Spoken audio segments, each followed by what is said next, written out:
This week on HomeKit News, the Zemismart Zigbee Hub and smart switches with HomeKit.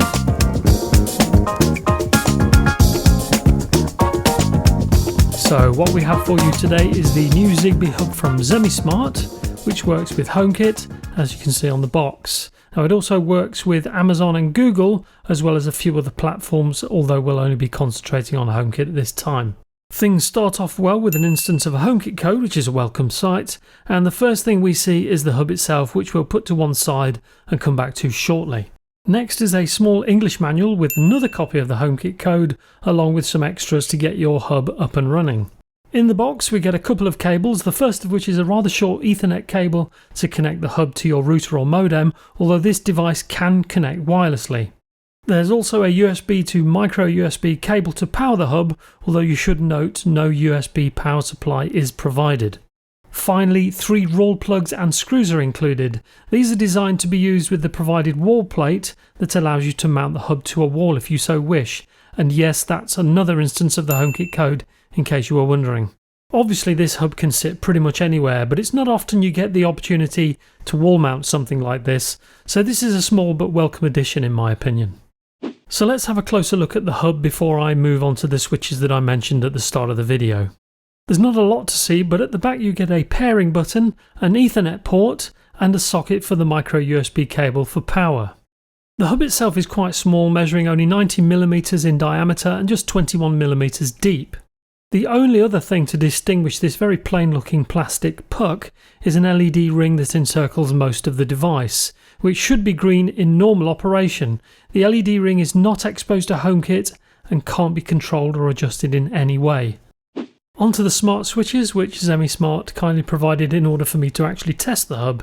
These are designed for North America or places that use these size switches, like Taiwan for example, and we have 3 separate switches, all of which outwardly look the same thanks to the packaging, but are actually different in terms of their configuration. So if we open the first of these, this one's a single gang triple switch, something you don't see too often for HomeKit smart switches. We also have a double switch here, and it should be noted these are all single gang, but Zemismart actually also make a 4 switch version, which is great. And finally, a single switch with the button taking up the whole front panel in this case. As you can see, these all follow the same basic styling and are all fairly unassuming in their design, which I think is a good thing. It should be noted that whilst there's no HomeKit logo on these boxes, they are HomeKit compatible.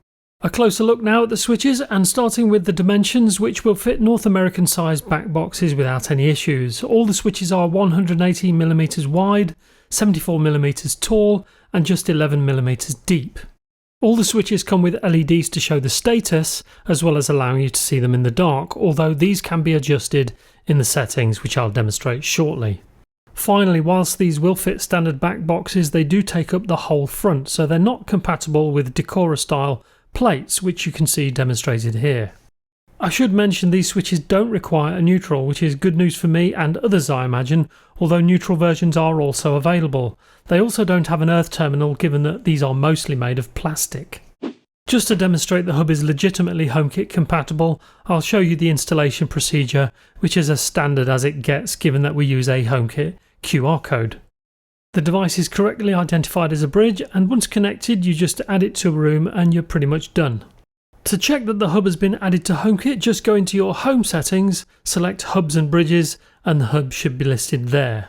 Click and you can see further details, and if this hub wasn't certified it would state it here, which I'm glad to say it doesn't. Next I'll add the hub to the Toya Smart app so we can add child devices later. AutoScan should find your hub, and once detected and selected you just need to bind it to the app and assign it to a home and room. You will need to set up an account though. To add a device, just ensure that it's in pairing mode and the app and the hub should discover it. As with the hub, you select the device when it shows up and allow it to be bound. I've added a double switch, and as you can see the interface in the app comes up. There are a couple of features here which I'll touch on shortly, but first in the home app you can see that the switch shows up automatically. Long pressing on the tile reveals that it is indeed a double switch with 2 separate toggles, allowing control of each switch independently. If we go into the settings, we can actually set the device to show us 2 separate switches, each with their own tile, allowing me even greater control. I'll now quickly demonstrate the switches in use along with the noise generated when turning them on and off. The switches feel slightly soft when pressing, but that's no bad thing. In the Toya app you can see they're quite responsive with very little delay. I also mentioned 3 options for the LEDs, with the standard being the LEDs on when the switches are off, but we can also set the opposite so that the LEDs are off when the switches are off. Finally, we can also totally disable the LEDs if we wish, so that they don't show regardless of the state of the switch. As these are now in HomeKit, we also get Siri control, which I'll quickly demonstrate using a HomePod Mini. Turn the main lights on. Turn the main lights off. So as you can see, it works as expected. There are devices listed on the ZemiSmart website which the company state will work with HomeKit via the hub, and there's also documentation that other devices will work if they're certified by Toya, although at this time it's difficult to tell which of these are. Finally, onto the pros and cons, which will cover the hub and the switches in this case. If you like Zigbee like I do, then this has a lot of potential for more choices with devices as well as potentially lower price points. The hub uses the latest Zigbee 3 standard, so even though the chatter is all about Thread right now, Zigbee still has a lot to offer. The only potential downside is what is and what isn't compatible right now, although this will hopefully change and improve as time goes on. Onto the switches, and it's great to have more no neutral switch options, as well as choices for triple and even quadruple switches. As far as I can tell, so far there are no regional restrictions on devices that work with this hub, which takes a lot of guesswork out of the equation. And finally onto switch design, which is a personal thing of course, but the large switches do make pressing them a lot easier, as well as still being understated in their design. That's our overview of the ZemiSmart hub and switches, but we will follow up with some more ZemiSmart devices soon. If you like this video, please give it a thumbs up and consider subscribing if you haven't already. So until the next video, stay safe and be kind to animals.